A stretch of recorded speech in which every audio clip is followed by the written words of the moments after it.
I-reveal ko na ba? Wala pa, pero parang naiiyak na ako.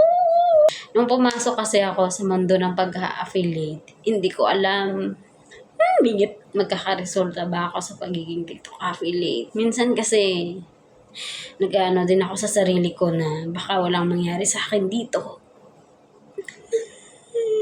Nagkagumiyak.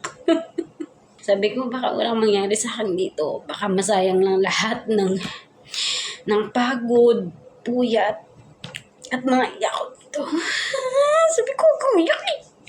Tapos sinubukan ko kahit may pagdadalawang isip ako sa sarili ko, kahit walang naniniwala sa akin. I hate you! Umiyak. Hindi nga ako makapaniwala sa ginawa ni Lord sa akin. Bumasok ako sa mundo ng pag-affiliate nang walang alam, walang nagtuturo. Tapos, kapag gumagawa ka ng video, pangit, hindi ka marunong mag-edit, mga ganun. Tapos meron ka pa mababasa ng mga hindi magagandang comments. So, yun nga, ito na nga, i-reveal ko na ito yung pinakaunang katas ng pagiging TikTok affiliate ko. Lahat ng pagod, puyat, madaling araw na natutulog kakagawa ng video. And finally, Lord, thank you. Kasi hindi mo ako pinabayaan. Hindi mo ako pinabayaan. Sinamahan mo ako sa journey ng pagiging TikTok affiliate ko. And ito na nga siya. I-reveal ko na nga.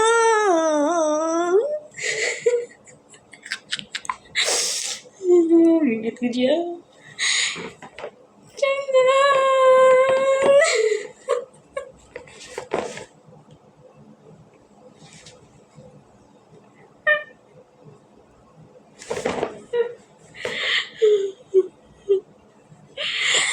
Ito na nga siya.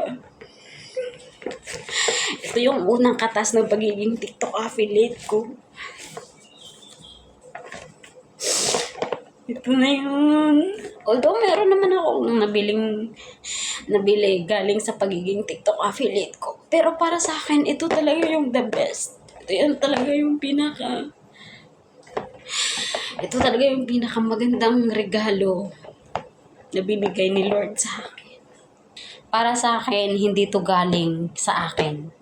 Dahil para sa akin, galing to kay Lord. Regalo to ni Lord sa lahat ng pagod, puyat, mga iyak ko, na ako lang yung nakakaalam.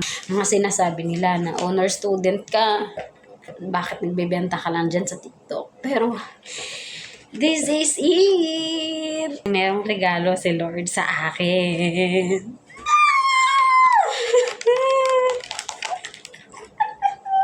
Thank you, Lord. Galing sa'yo to. Okay, buksan natin. Ayan siya.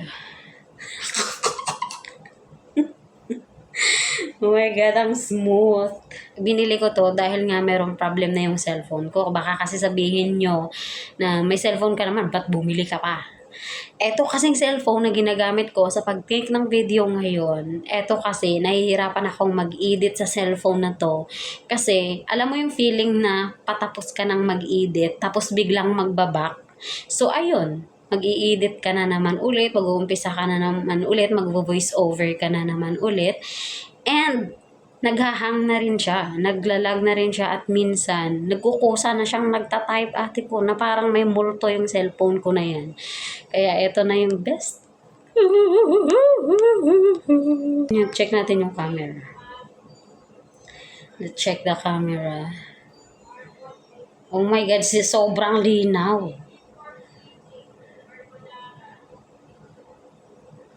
Guys. Oh my gosh, ayan siya. Yan siya.